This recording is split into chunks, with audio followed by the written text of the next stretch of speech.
Greetings, kindred spirits, and welcome to those of you that are new to this channel. I'm sure most of you have felt the energy has lightened slightly and is not so dense as it has been since the new moon eclipse, which occurred on the 4th of January. Although the density created by Saturn is lifted, we are not yet completely free of the intensity of Pluto's energy at present. But I have to say that I myself am feeling much more uplifted and positive. Oh, and just to let you know, I am recording this podcast on the 18th of January. So today I woke up and I thought, I feel much lighter and brighter. I've been feeling the build up to it for the last few days. So this upcoming total lunar eclipse is also known as a blood moon. In a way, a blood moon has a very similar effect on us as Mercury retrograde, although the lunar eclipse's energy is much darker in nature. But as with the Mercury retrograde, we do have to be very mindful about launching or starting anything new. It is also a time where we can easily be misunderstood with regards to our interactions with others, depending on where we are, with our perception. At this time we can also expect the unexpected with a blood moon, often finding ourselves taken off into a completely different direction than what we were actually aiming for.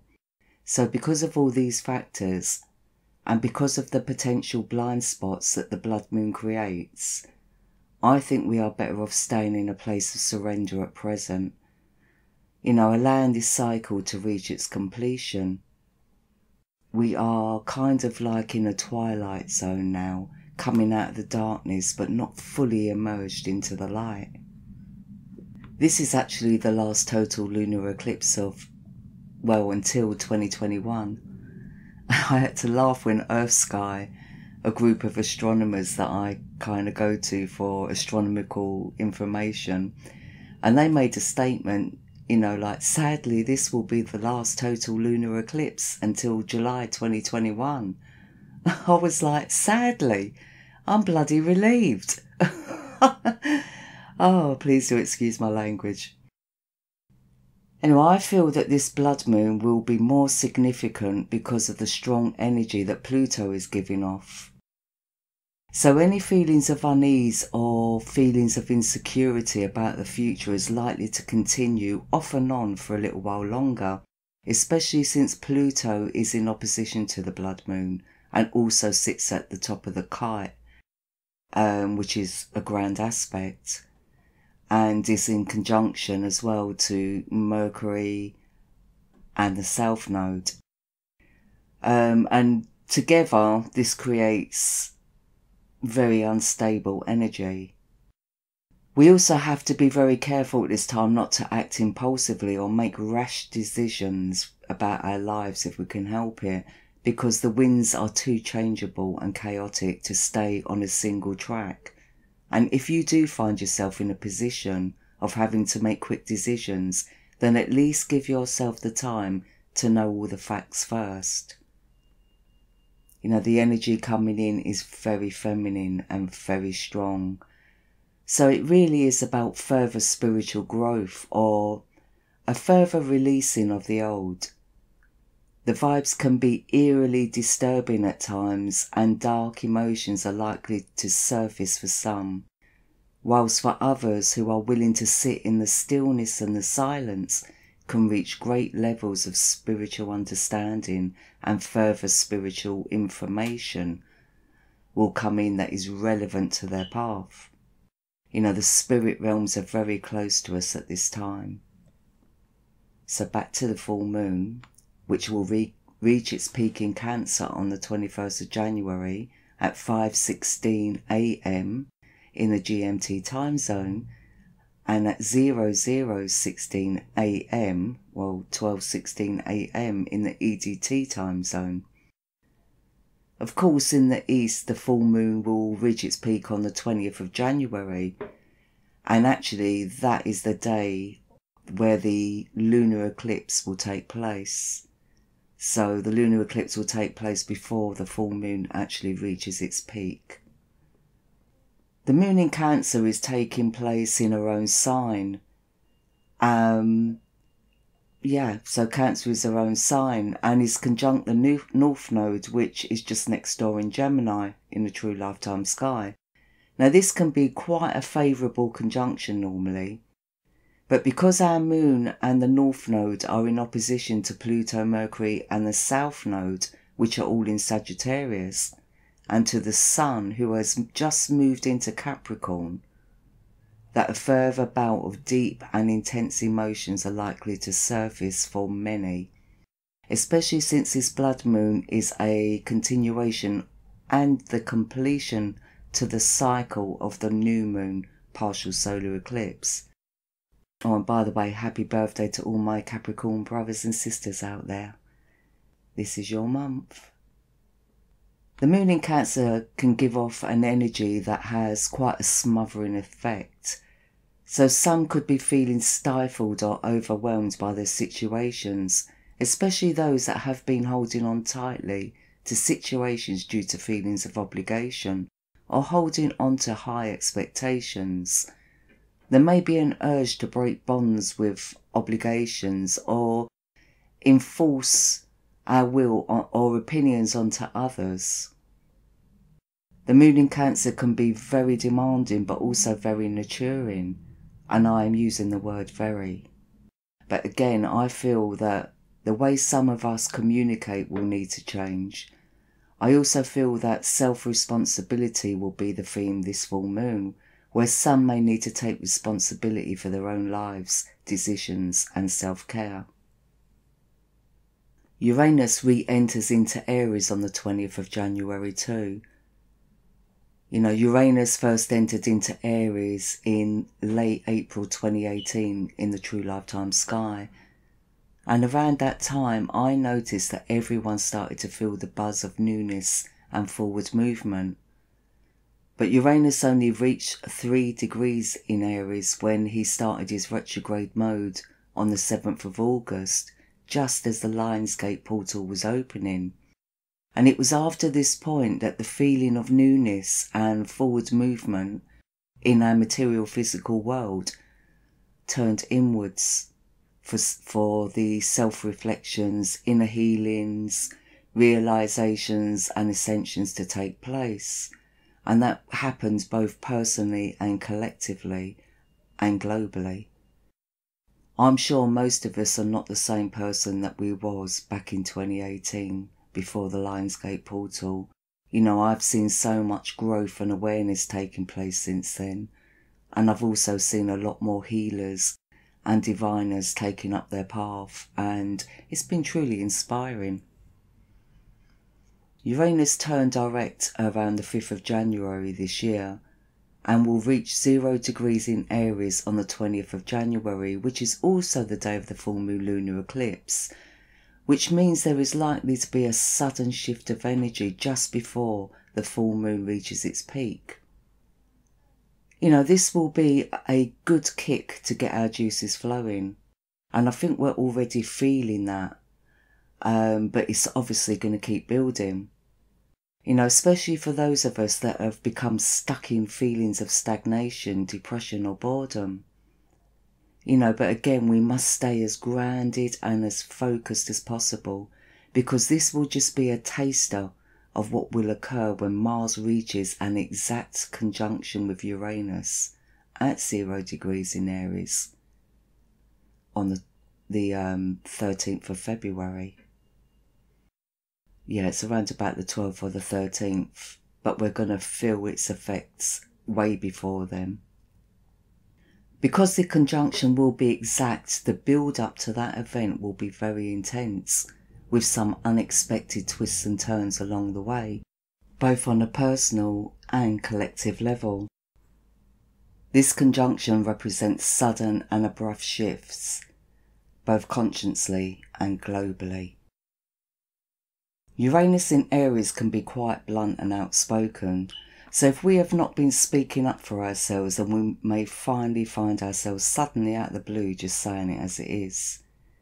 But we must beware of going over the top with our newfound sense of freedom, because Uranus is still under a lot of pressure and has been under a lot of pressure from the moon's nodes and other planets since June last year. Also, Mars is the ruler of Aries, so the fact that Mars is coming into conjunction with Uranus at 0 degrees in Aries makes this upcoming event very powerful. Aries is all about action and fast energy.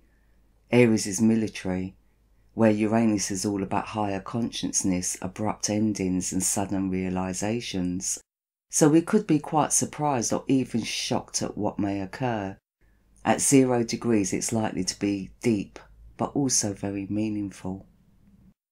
Uranus in Aries can stir up a lot of restless energy, which just adds to the uneasiness created by Pluto and his aspects. So I really do recommend that we meditate as much as we can, or just sit in silence if you're able to do that. Our nervous systems will be under a lot of pressure throughout this time, and I feel that this nervous energy will stay with us until around the end of March, before it reaches its conclusion.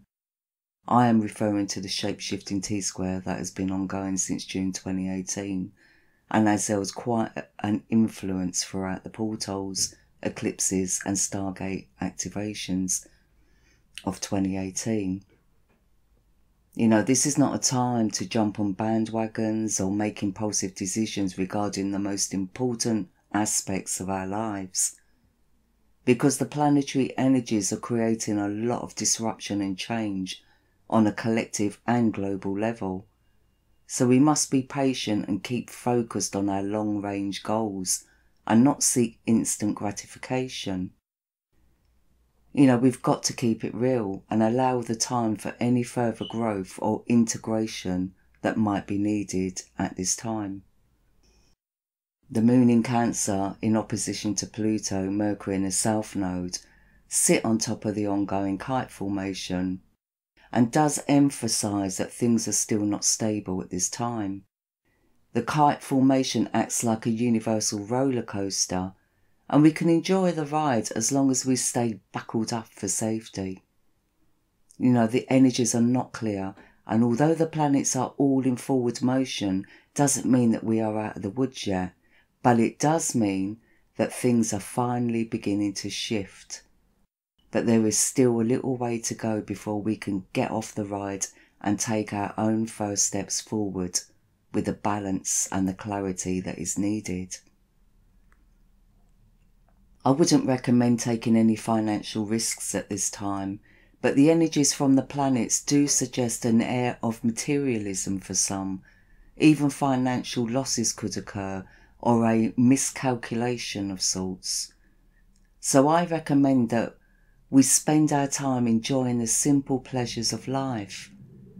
Actually, if we're thinking of going into any new business venture, then we must know our business inside out and take into consideration the global economy, which is also very unstable at this time. We are now entering into a time of big change with regards to old structures and ways of living, so we must be mindful of our movements. Quality time with family and friends would be great at this time, and of course nature walks. But most importantly, apart from meditation, is deep breathing techniques, such as, the fire breath practice or Kundalini yoga. You know, there are many fire breath tutorials on YouTube. If I come across one, I'll post it up on my FB page. The details for that are below in the description box. Or, just deep breathing. Just deep breathing, at least a few minutes a day, maybe a couple of times a day. Just become aware of your breath. So for this full moon and the next few weeks, I recommend that we, as always, meditate on all our chakra points. I highly recommend Steve Noble for meditations, only because I personally love his meditations and he offers such a variety. But there are others out there, so please do research and, choose the ones that you resonate with. You know, but if anyone out there wants to post any links to meditation groups on Facebook or whatever, please feel free to post them below. You're welcome to do that, because there are people out there that prefer to meditate in groups. I feel the chakras to concentrate on is the sacral, due to Pluto's energy, which is considered to be a low vibration. Actually, I'm beginning to see the planets more like sound frequencies of late. I mean, I've always seen them as vibrations, but I'm actually kind of connecting them to music. You know, the lower octaves and the higher octaves. You know, Pluto's energy to me is like a very low, persistent bass line. You know, Pluto is also connected to our ancestry and our evolutionary cycles. You know, actually there is a lot of clearing out of the old that is still taking place with regards to Pluto and the sacral chakra. So I definitely would recommend the sacral chakra. Other chakras to take note of are the heart and the throat chakras, ruled by Venus and Saturn. Saturn still holds a heavy influence at this time because he is still in conjunction to Pluto, although it's not a tight conjunction. But our sun in the true lifetime sky has moved into Capricorn, and Capricorn's ruler is actually Saturn. So he's still in the mix of things, especially since he is also in square to Mars. And this can create blocks and severe restrictions. I would also like to take into consideration the third eye, as Cancer Moon will tend to stimulate this area ruled by Neptune. You know, Neptune is in square to Venus and Jupiter in Ophiuchus, so it's likely that this area will also need to be cleansed and kept clear. Venus and Jupiter are actually conjunct in the sign of Ophiuchus, so it's important that we nurture our inner temple and flood it with an abundance of divine love. You know, Ophiuchus isn't materialistic. She doesn't care about money. All she cares about is divinity, spirituality, and divine love in her higher octave. I also recommend we burn a white candle and frankincense and myrrh for attracting spiritual calm and peace. And I suggest that we continue to clear our environments with sage or any other clearing rituals that you prefer to use. You know, we must keep our personal spaces sacred. So that is the full moon lunar eclipse update, and probably the energy update until the next new moon. I'm wishing you all well and sending you peace and much love.